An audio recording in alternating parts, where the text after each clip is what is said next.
Alabama is at a very interesting place within the context of not just this season, but within the Nick Saban era, because for the first time since 2010, Alabama has multiple losses before we even get to the Iron Bowl. They are 7-2 overall. They are 4-2 in conference play. And though they still sit at number 10 in the new updated college football rankings, they face like a real, I don't want to say like motivation issue, but what is ahead for this team this season is a real debate, and got a pretty big matchup in Oxford. This thing could get worse, maybe. I don't know. There's also the larger picture, because Bud Elliott mentioned on the reaction show, do you think that this is it for Nick Saban?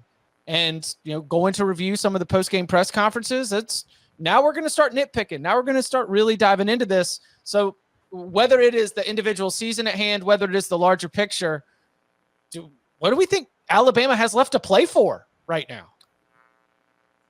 I mean, in the press conference, I'm glad you went there to the presser, Chip. Saban said, hey, I talked to the guys about playing for your individual stock, right? Without the expanded playoff, Alabama's season, because of its success, is essentially over now, right? You have the rivalry against Auburn, which, I mean, some of these kids will care and some of them will not. Some of the coaches on staff will be thinking about their next job already by that time of year, and some will still be pretty locked in. But I think it says something that Saban talks about playing for your individual draft stock. He has not had to do this since, I think, 2010, right? Like, that was the last time they were out anywhere close to this early. And so I think it is fair to ask. So is the best argument for the expanded playoff that we can keep Alabama motivated in November when it has a bad season?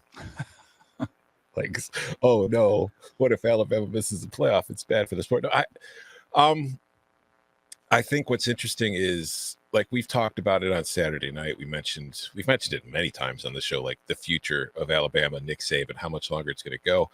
I'm wondering if the real problem, like, I think there are warning signs. Like, if you look too, like, at penalties, we talked about a little bit, like, you look at how Alabama had been historically during the, its best years on winning national titles. It was also one of the most disciplined teams in the country, penalty wise. It wasn't committing a lot per game. And of course, SEC fans said it was because the refs were, rooting for Alabama. But the last few years, we've seen a steady rise in how many penalties they're committing per game. I think they're over like 8 or close to 9 so far this season. It's just really bad. We talked about how on the 2-point conversion in overtime, they almost had 12 guys on the field again, coming off of a timeout because they had 12 guys on the field. But I think, honestly, the bigger problem Alabama's facing, to me, and I wrote about it in the Monday After today, is the offensive coordinator. I just think that offensively, this team is still very good, but it is not competing at the elite level that you need to win a national title, because I even compared it to Georgia's numbers the last 2 years. We talk about Georgia as, last year particularly, as an amazing elite defense and an offense that was good enough. Over the last 2 years, Georgia's offense has been better than Alabama's in a lot of key metrics. And I think that lines up with Bill O'Brien coming in to take over for Steve Sarkisian. So Bryce Young will be gone at the end of the season. A lot of guys will be gone at the end of the year. Transfer portal, we'll see how that works. But it's the biggest transfer that Saban can make, a new offensive coordinator. I think the dynasty's done at Alabama. And I felt that way after they lost to Tennessee. I felt kind of like it. And now I feel stronger about it. But I do want to make sure, like, people know, like, they're not going away. But the days of seeing them either automatically undefeated or one loss in the playoff every single year are done. And if you look at it, it's been something that's been right before our eyes for the last year and a half. Like, the days of the dominance where even this year, a couple games when you're like, oh, they're going to have the bounce back game, whether it was after like the Arkansas game, then you have Texas A&M, 1-possession game. You have the Texas game, 1-point game. I'll give you a stat. I was looking for the stat. Chris Felica just put it out like 15 minutes before the show, so it's perfect timing. Alabama's single-digit wins or losses versus SEC opponents. In the last 17 games, they've had 10.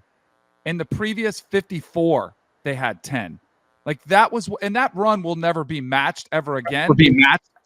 So I think a lot of it has to do with Alabama struggling. But I also think what it has to do with is the rest of the field raising their level of play and the bar changing that they established, and the advantage that Bama had for the past 15 years in the recruiting game is gone because the advantage that they had, and I'll use advantage that they had, is no longer there because other teams can spend and they can do whatever it takes to match the recruits and the level of play that's on the field. And I think Nick Saban realizes it. I think that's why he was talking about parity, and everybody's like, huh? What are you talking about? Like, remember how confusing that was? It sounded like, hey, how are you complaining about parity? I think he's realizing that it's happening whether or not he likes it or not, which is one of the reasons I think for 12 teams.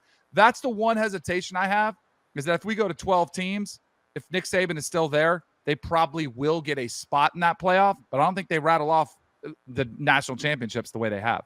But will Nick Saban still be there? When it goes off the cliff for an Alabama head coach, national championship winning head coach, it happens fast. And off the cliff is like 3 losses in a season. This team already has 2. And they are in a tricky spot. Listen, they are on the road. We're talking about an Alabama team on the road, and everything that we've said from the last 2 seasons has been a drop-off in performance when they go to these true road environments. Lane Kiffin and this Ole Miss team have been getting ready for this game, the biggest one of the season, for 2 weeks. I'm just using the history of looking at Bear Bryant, looking at Gene Stallings, how fast you can go from winning national championships to all of a sudden that's the end of your run. And it's always been like, let Nick Saban drop off 2 9-3 seasons in a row and watch how fast even the Alabama fans who have been able to celebrate 6 national championships in 12 years, watch how fast they turn. You know, I look at this roster, right? And Danny and Tom are right. Was Bill O'Brien the worst of the 4 coordinators in that game?